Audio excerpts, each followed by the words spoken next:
Hey guys, welcome back to the the shop. Today is day 10 of 30 days in the garage. I'm doing 30 videos in 30 days, trying to hit 1,000 subscribers. We're at 13% of that goal. Let's get up to 140 subscribers. We're 33% of the way through. So if you like garage stuff, motorcycles, and more, smash that subscribes. Today I was working with my friend who does not want to be YouTube famous in his shop. We were working on replacing the brakes on a Polaris Predator 90 four-wheeler.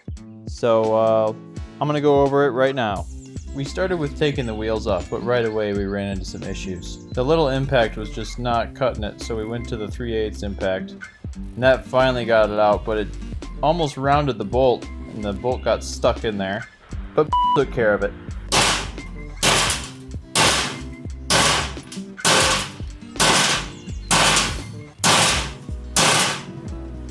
That's the solution.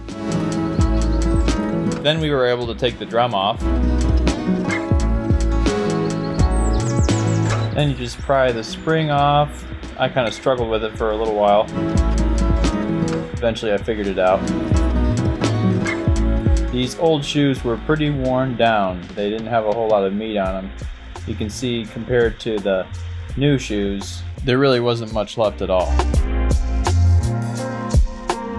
When you're putting the new shoes in, they kind of interlock like this, so they really only go in one way.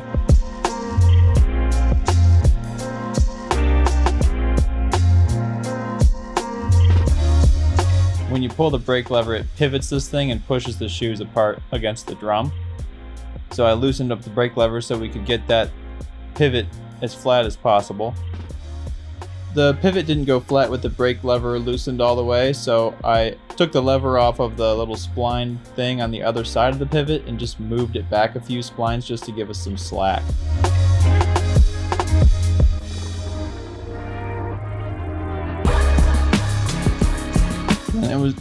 Then it was time to put the drum back on, but it didn't fit over the new pads.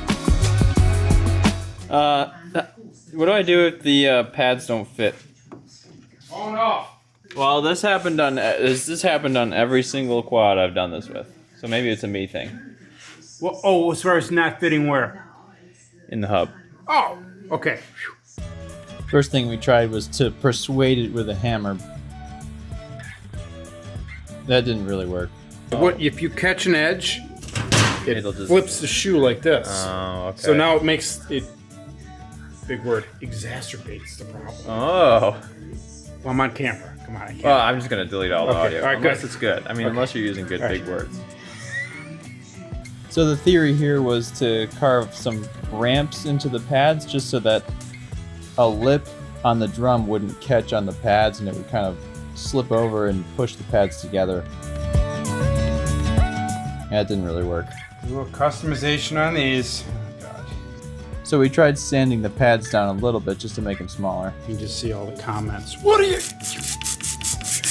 I can order OEM shoes, which might fit better. Probably not. And they'll be at least 5 times as expensive. Didn't work. So we tried sanding a little bit more. It didn't work. Tried some hammering. Wasn't working. Tried some more sanding. It's kind of silly, isn't it? Some sanding and hammering. Didn't work. Same We're spots starting- though. Yeah, same spots, but we're getting more contact now. Oh yeah. Like, you should put that on a mill and you should arc them in. Shut up. Oh. I see what you're going for. So you're pushing it on by hand tightening the nut as you turn it. Yeah.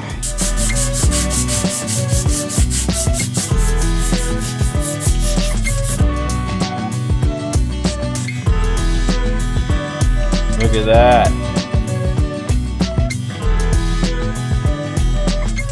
So just a good amount of sanding with some 60 grit, and we finally got the thing to fit, and we were able to put the wheel back on. We did the same thing on the other side. Then we moved to the back brakes. Had to put the wheels up.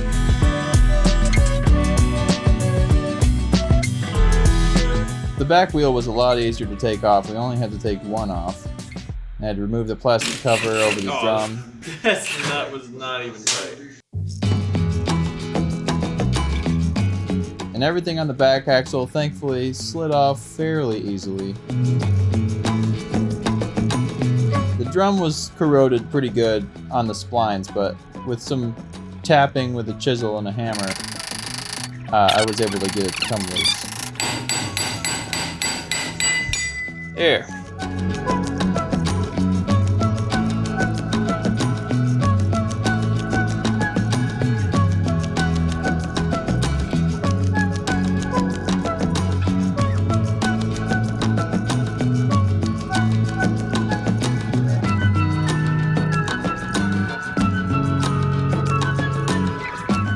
I sanded down the points of contact for the brake shoes, and I added some grease to them, just a little bit so it didn't fling all over the place in there.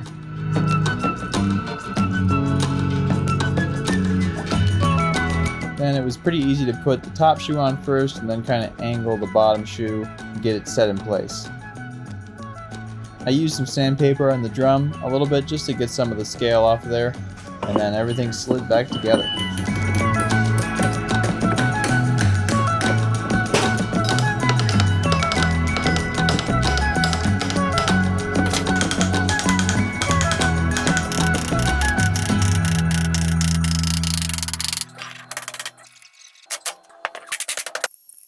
Well, that about wraps it up, guys. Thanks for joining me for another day of 30 Days in the Garage.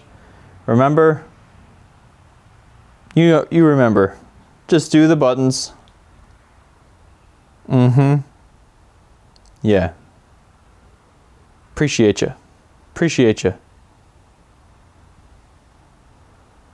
Yeah.